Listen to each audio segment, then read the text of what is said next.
Good evening to all of you once again, ABC Foundation Academy. तो प्यारे बच्चों, last class में हमने क्या पढ़ा था? लास्ट क्लास में हमने पढ़ा था कि अगर किसी वायर की लेंथ को डबल कर दिया जाए बाय कनेक्टिंग अनदर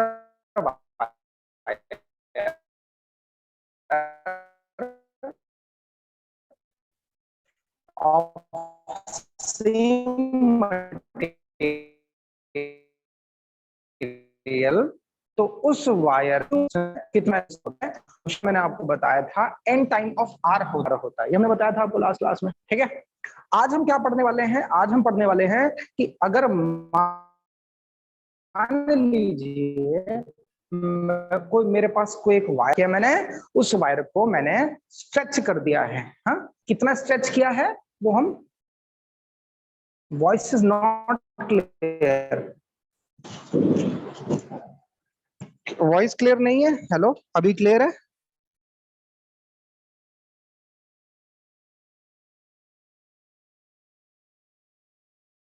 अभी ठीक है? देखो, ऐसा हो सकता है कि वॉइस क्लियर क्यों नहीं है, नेटवर्क है थोड़ा सा। हाँ, मेरी आवाज यहाँ से आ रही है? माइक से आ रही है बच्चों? माइक से आवाज नहीं आ रही है बेटा? माइक तो सही कनेक्ट है। ओके, नेटवर्क इशू है, मुझे ऐसा है। माइक तो कनेक्ट भी है और माइक मुझे लग रहा है। हेलो, अभी आ रही है? ब्रेक हो रहा है।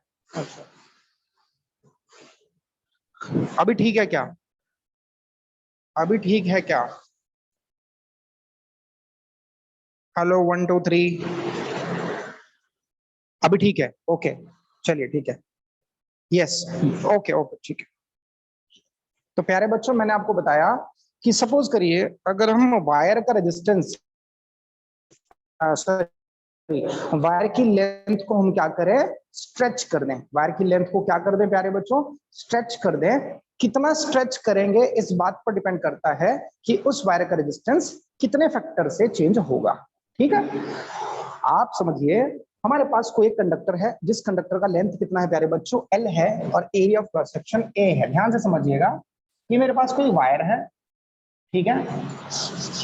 ये मेरे पास कोई वायर है और इस वायर का लेंथ जो है वो बेटा L है और एरिया ऑफ क्रॉस सेक्शन कितना है वायर का?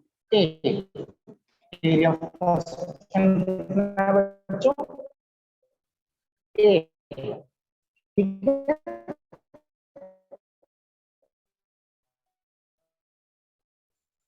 और इस वायर की रेल अपॉन A, इतना इसका रेजिस्टेंस होगा,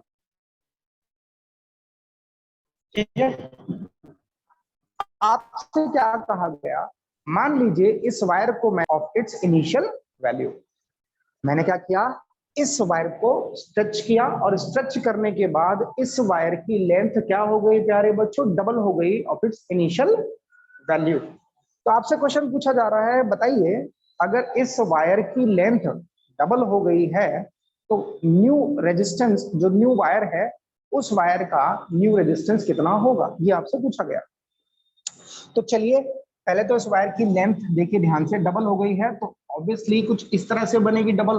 ध्यान से देखिए, कुछ इस तरह से डबल बनेगी बेटा, कुछ इस तरह से डबल बनेगी। समझ पा रहे हैं आप?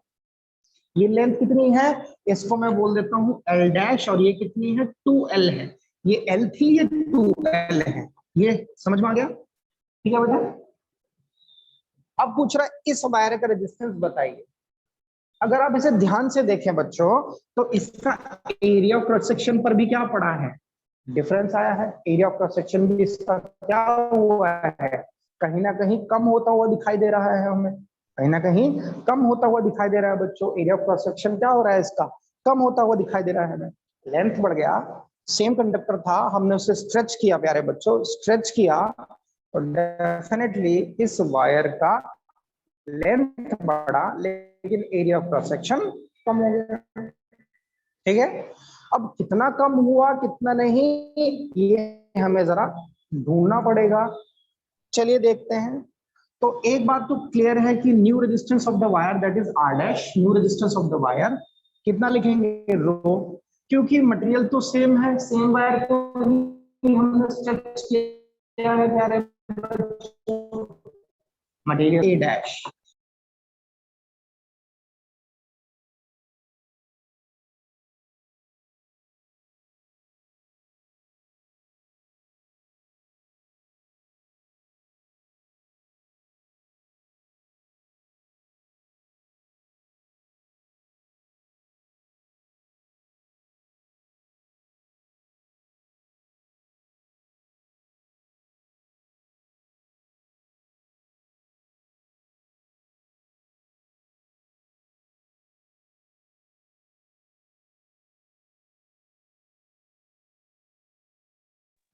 Sorry sorry sorry sorry sorry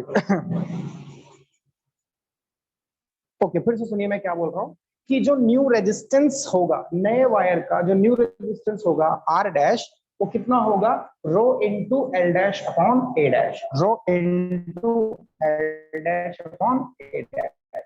L dash क्या है बेटा, न्यू लेंथ है, एरिया ऑफ ए डैश क्या है, new area of cross section है, एल डैश क्या है, न्यू लेंथ है, और बेटा ए डैश क्या है, न्यू एरिया क्रॉस सेक्शन है। ये बात समझ में आ गई आपको, ठीक है, न्यू एरिया क्रॉस सेक्शन है, ठीक है। अब एल डैश तो मुझे पता है कितनी वैल्यू है, लेकिन मुझे ए डैश नहीं पता। एल डैश तो पता है लेकिन ए डैश की वैल्यू मुझे नहीं पता है, ठीक। तो इसको कैसे निकालेंगे प्यारे बच्चों, आइए समझते हैं इसको कैसे निकालें। यहाँ पे ध्यान से देखिए, इधर मैं आपको यहाँ पर साइड में इसको करके देखते हैं। एक बात तो हमें समझ में आती है, क्योंकि बॉडी सेम है, सेम बॉडी है, उस बॉडी को बस हमने क्या किया है, स्ट्रेच किया गया है। मतलब जो वायर है हमारे पास, वो वायर तो सेम है, उस वायर को हमने क्या किया है, सिर्फ स्ट्रेच कर दिया है ना। तो अगर ध्यान से देखोगे तो इस वायर का और इस वायर का वॉल्यूम क्या होगा, सेम होगा, ठीक है, इस वायर का और इस वायर का। क्यों, क्योंकि बॉडी तो सेम ही है ना बेटा, डिफरेंट थोड़ी ही है। अभी आप मैथमेटिक्स में अगर सरफेस एरिया वॉल्यूम पढ़ेंगे तो उसमें देखेंगे कि आपने किसी एक स्क्वायर को किसी स्फीयर में कन्वर्ट कर दिया, या किसी स्फीयर को स्क्वायर में कन्वर्ट कर दिया, तो दोनों का वॉल्यूम तो क्या रहेगा, सेम रहेगा, क्योंकि मटेरियल तो उतना ही है ना, मटेरियल तो उतना ही है। आप अगर इसकी लेंथ बढ़ा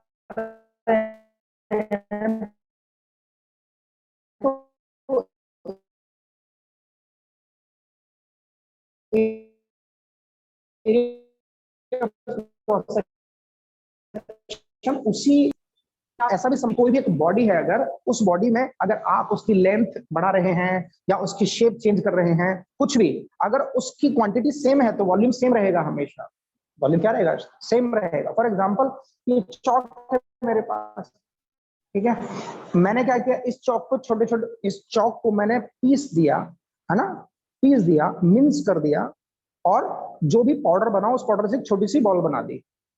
कैसी बॉल बना दी, स्फेरिकल बॉल बना दी। तो जो स्फेरिकल बॉल होगी प्यारे बच्चों, जो स्फेरिकल बॉल होगी और जो चौक है इस समय सिलेंड्रिकल, इन दोनों का वॉल्यूम सेम होगा बेटा।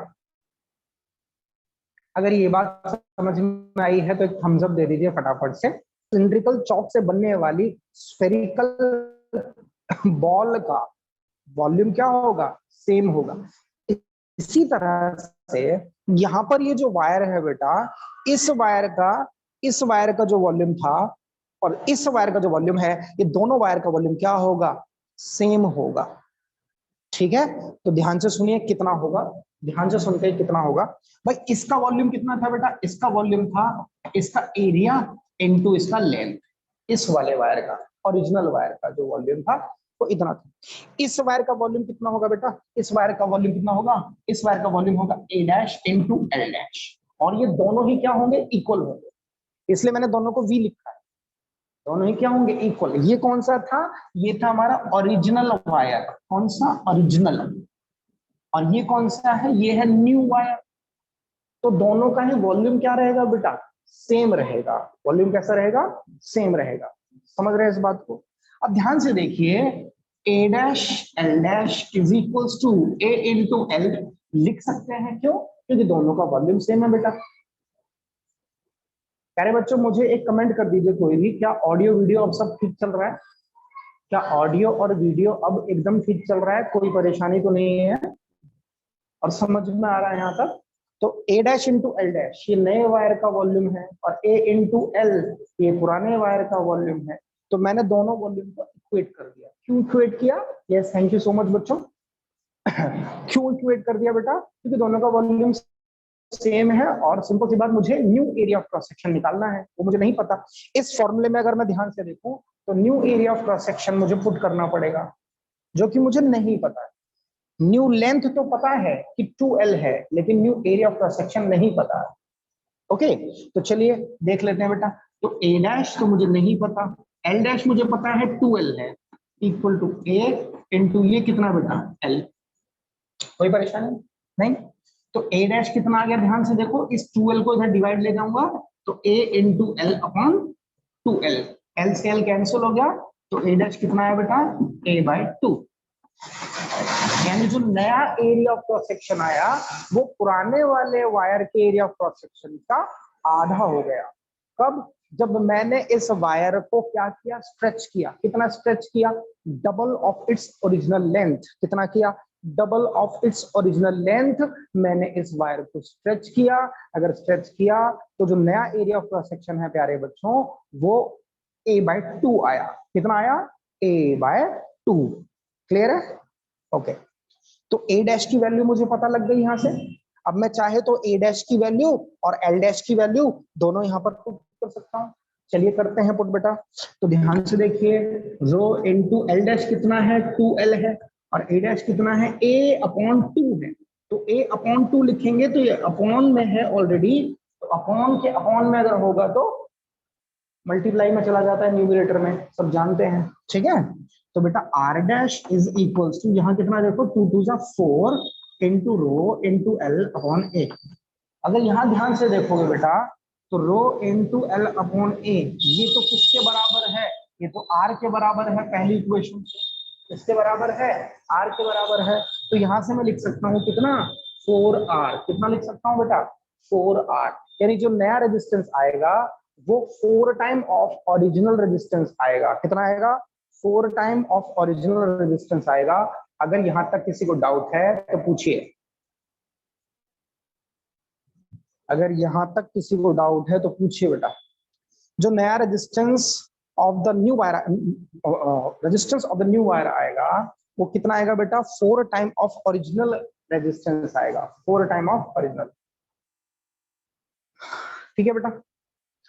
अब एक बात और भी ध्यान रखना, अगर मैं इसी को शॉर्टकट में आपको लिखवाता हूँ, इसी को मैं आपको शॉर्टकट मतलब एमसीक्यूज में आपसे क्वेश्चन पूछ लिया गया हो कि एक वायर को मैंने स्ट्रेच किया है double of its initial length या triple of its initial length या 4 time of its initial length या n time of its initial length, n time. तो ध्यान रखना, अगर n टाइम स्ट्रेच किया गया है तो R डैश का फॉर्मूला आता है n स्क्वायर इंटू R। ध्यान रखना, very important, n square into R। n क्या है?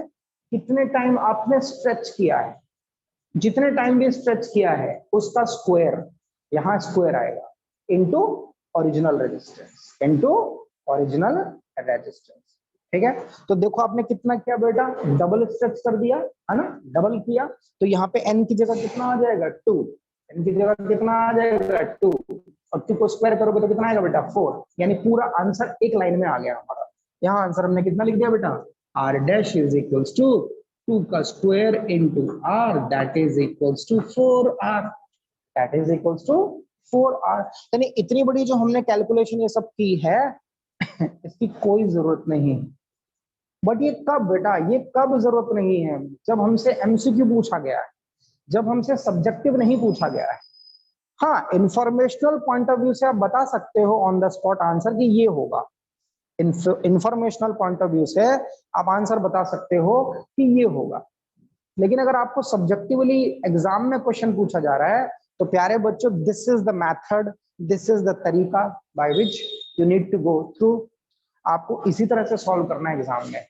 अगर वायर का रेजिस्टेंस हमसे पूछ लिया जाए कि भाई किसी वायर को हमने क्या किया है? स्ट्रेच किया है, स्ट्रेच किया है तो नया रेजिस्टेंस बताइए, ऐसा कुछ। तो प्यारे बच्चों ये इसका फॉर्मूला है। समझ में आया? थम्स अप करेंगे अभी का अभी। समझ में आया? थम्स अप करेंगे अभी का अभी, जल्दी से, जल्दी से बेटा थम्स अप, जल्दी से फटाफट कमेंट कर दीजिए ताकि। बहुत बढ़िया।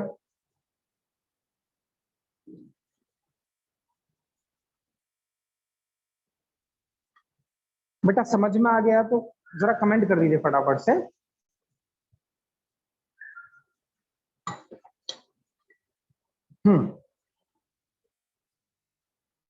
Very important for exam point of view, very important. Yes, धन्यवाद। अब एक बात समझिए, मैं आपसे क्वेश्चन पूछ रहा हूं, कोशिश कीजिएगा जल्दी से जल्दी उसको रिस्पॉन्ड करिए। जब मैंने वायर को कनेक्ट करके लेंथ बढ़ाया वायर का, व्हाट आई डिड, वायर को कनेक्ट किया और लेंथ बढ़ा दिया। यहां पे क्या किया, वायर को स्ट्रेच किया, वायर को स्ट्रेच किया। तो आपको क्या लगता है प्यारे बच्चों, इन दोनों तरीके में से कौन सा तरीका ठीक है? स्ट्रेच करना ठीक रहेगा या कनेक्ट करना ठीक रहेगा? ये क्वेश्चन है आपके लिए। वायर को स्ट्रेच करके उसकी लेंथ बढ़ा दूं या कनेक्ट करके उसकी लेंथ बढ़ा दूं? आपको क्या लगता है कौन सा तरीका हम यूज कर सकते हैं? क्या स्ट्रेच करके बढ़ाया जाए वायर की लेंथ को या कनेक्ट करके बढ़ाया जाए? वेरी गुड नंदन, कनेक्ट करके बढ़ाया जाएगा। क्यों? क्योंकि जब हम कनेक्ट करके बढ़ाते हैं वायर का लेंथ तो उस टाइम पर जो रेजिस्टेंस बढ़ता है, उस टाइम पर रेजिस्टेंस आता है इतना, R dash is equal to N R, इतना एन आर, इतना आता है। और यहाँ कितना आ रहा है, यहाँ आ रहा है एन स्क्वायर टाइम आर। तो रेजिस्टेंस कहाँ ज्यादा बढ़ रहा है, यहाँ ज्यादा बढ़ रहा है। रेजिस्टेंस जहां ज्यादा होगा करंट की वैल्यू वहां कम होगी, रेजिस्टेंस जहां ज्यादा होगा करंट की वैल्यू क्या होगी, वहां पे कम होगी प्यारे बच्चों। एकदम समझ में आ गया? तो इसलिए हम इन दोनों तरीके में से, देखिए रेजिस्टेंस तो यहां भी बढ़ेगा, है ना। बात वही है कि इधर कुआं उधर खाई, तो वहां कूदो जहां चोट कम लगे, सिंपल सी बात। वो आप देख लो, अगर कुआं है तो आप तैर सकते हो, खाई में शायद आप ना तैर पाओ या उसमें जानवर हो भले ही, मतलब वो सिर्फ मैं जस्ट एक आपको एग्जांपल बता रहा हूँ। तो दोनों तरफ रेजिस्टेंस तो बढ़ रहा है, लेकिन यहाँ बहुत ज्यादा बढ़ रहा है, यहाँ एन स्क्वायर टाइम बढ़ रहा है, यहाँ पे सिर्फ एन टाइम बढ़ रहा है। तो ये तरीका ठीक लग रहा है इन दोनों में से, ये ही दो रास्ते हैं हमारे पास। तो चलो इसका मतलब यहाँ से एक बात कंफर्म हो गई कि अगर मुझे वायर का लेंथ बढ़ाना है, अगर मुझे एनी हाउ वायर का लेंथ बढ़ाना है, या मान लीजिए सर्किट हम जोड़ रहे थे, सर्किट जोड़ते जोड़ते पता चला कि भाई वायर जो है कम पड़ गया, यहाँ तक आ ही नहीं रहा, तो उस वायर को स्ट्रेच करने के बजाय हम क्या करेंगे, कनेक्ट करेंगे एक और वायर उसके अंदर सेम मटेरियल का और आगे तक ले जाएंगे। ये बात क्लियर हो गई? तो अब हम वायर को क्या करने जा रहे हैं डोमेस्टिक सर्किट में, कनेक्ट करने जा रहे हैं बच्चों। वायर को क्या करने जा रहे हैं प्यारे बच्चों, कनेक्ट करने जा रहे हैं। इसको ध्यान से समझ लेना, स्ट्रेच वाला बेटा बहुत इंपॉर्टेंट है। आई होप कि आपकी समझ में आ गया होगा, किस तरह से एग्जाम में लिखना है ये आपको मैंने बता दिया। तो अब हम बात करते हैं वायर को कनेक्ट करने की। किसकी बेटा? कनेक्ट करने की। तो वायर को कनेक्ट करने के दो तरीके हैं प्यारे बच्चों, अब ये भी ध्यान देना। वायर को कनेक्ट करने के दो तरीके हैं। पहला तरीका है सीरीज कॉम्बिनेशन या सीरीज वाला तरीका। इसको हम सीरीज कॉम्बिनेशन बोलते हैं। कॉम्बिनेशन क्यों बोलते हैं? क्योंकि जब हम बहुत सारे वायर्स कंबाइंड करेंगे तो कॉम्बिनेशन होगा, है ना। नंबर ऑफ वायर जब हम कंबाइंड करेंगे तो उसको कॉम्बिनेशन कहा जाएगा प्यारे बच्चों। तो मैंने कहा इसको सीरीज कॉम्बिनेशन। क्या कहा मैंने इसको? Series combination. क्या होता है ये सीरीज कॉम्बिनेशन, ध्यान से सुनिए। मान के चलिए प्यारे बच्चों, ये एक वायर है जिसका रेजिस्टेंस, आप ध्यान दीजिएगा, शायद मैंने ना बताया हो, रेजिस्टेंस को ऐसे सिंबॉलिकली दिखाया जाता है। ये सिंबल है रेजिस्टेंस का, it is like a speed breaker, speed breaker, है ना। रेजिस्टेंस को इस तरह से दिखाया जाता है। सर्किट में अगर आप रेजिस्टेंस दिखाना चाहते हो तो प्यारे बच्चों इस तरीके से दिखाया जाता है सर्किट में रेजिस्टेंस। क्लियर? सर्किट में रेजिस्टेंस अगर दिखाना चाहते हैं तो इस तरह से दिखाया जाता है।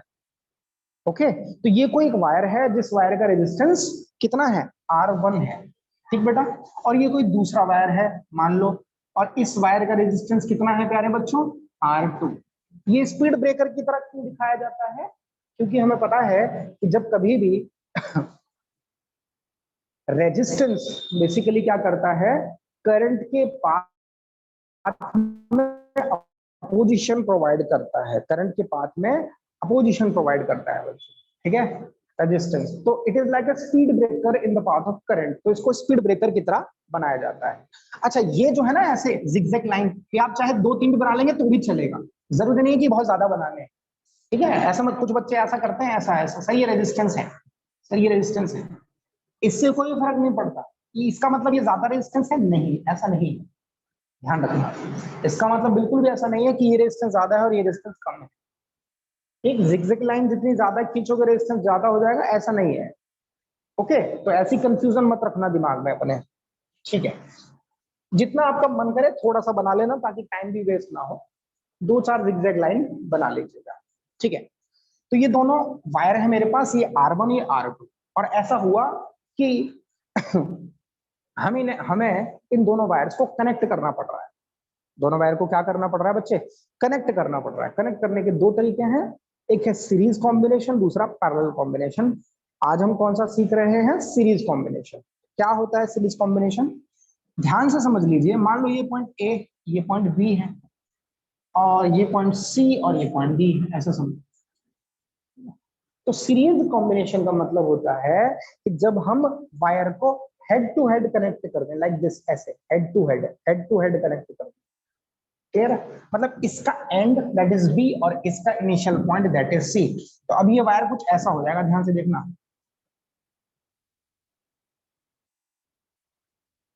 ठीक है, ये पॉइंट ए और ये पॉइंट डी, बी और सी यहां पे जुड़ गए, एक ही पॉइंट बन गया, ठीक है बेटा, इसको बोला गया सीरीज कॉम्बिनेशन।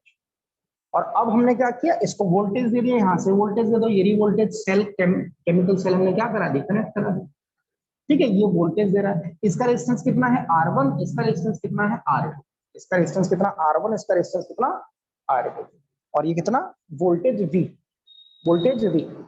अब एक बात प्यारे बच्चों ध्यान से सुनना, एक बात ध्यान से सुनिएगा, ठीक है।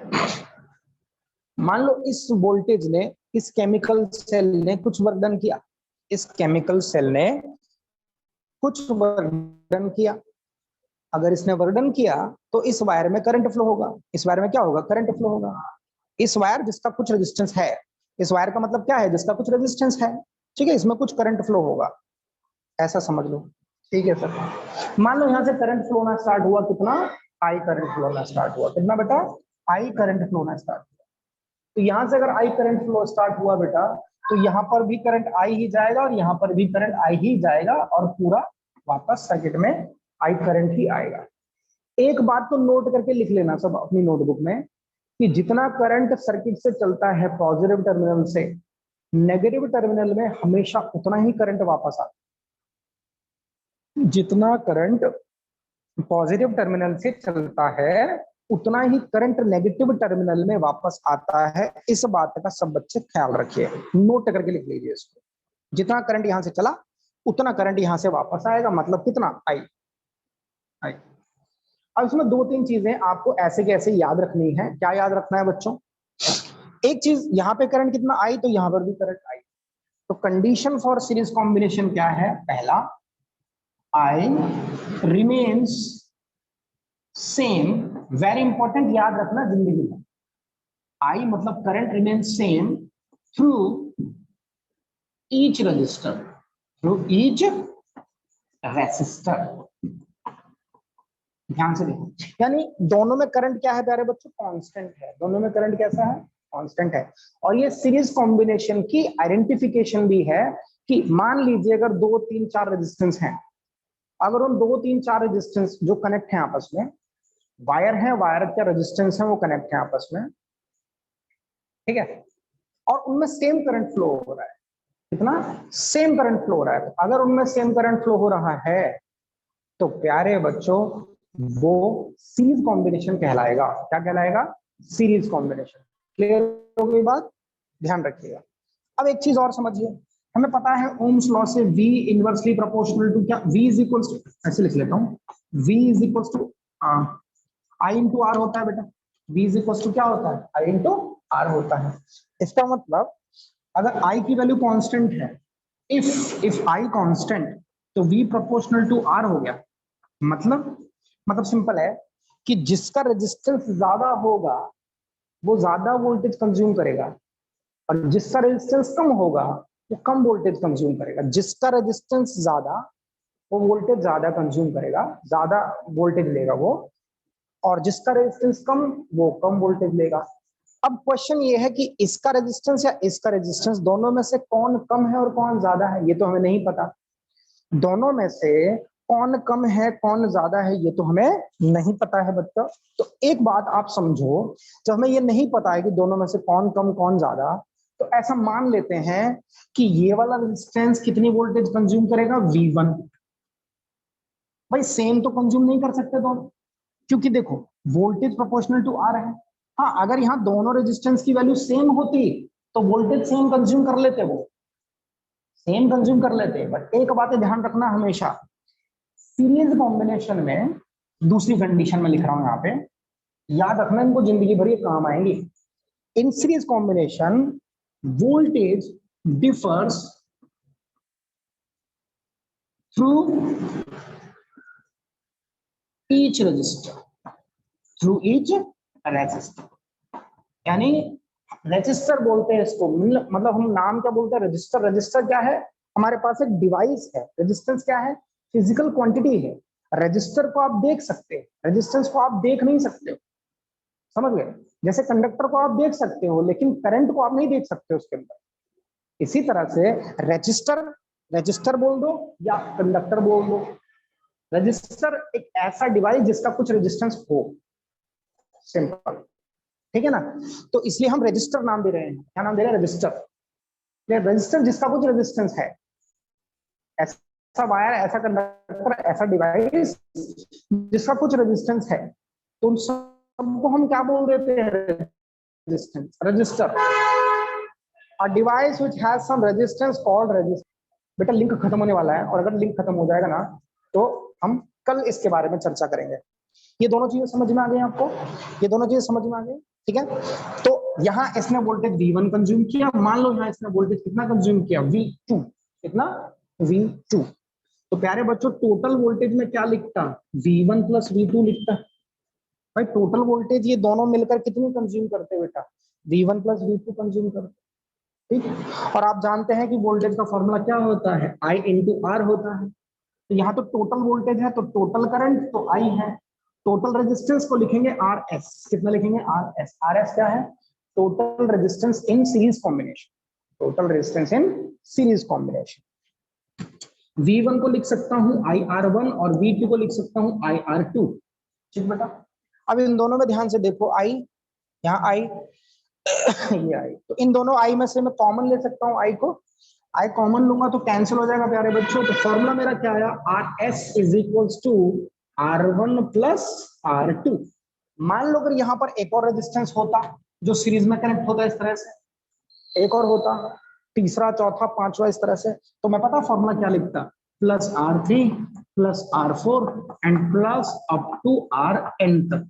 ये है total resistance in series combination, total resistance in series combination. यही मुझे प्रूव करना था कि टोटल रेजिस्टेंस सीरीज कॉम्बिनेशन में कितना होता है, इतना होता है।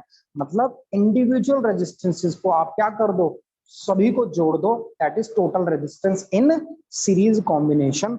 अच्छे से लिख लीजिए प्यारे बच्चों। और अगर यहां तक कुछ समझ में नहीं आया है तो पूछ लीजिए, वीडियो अपलोड हो जाएगी, देख लीजिएगा। कहीं पे कहीं भी एक पॉइंट भी मत छोड़ना, क्योंकि ये बेसिक चीज है बिल्कुल।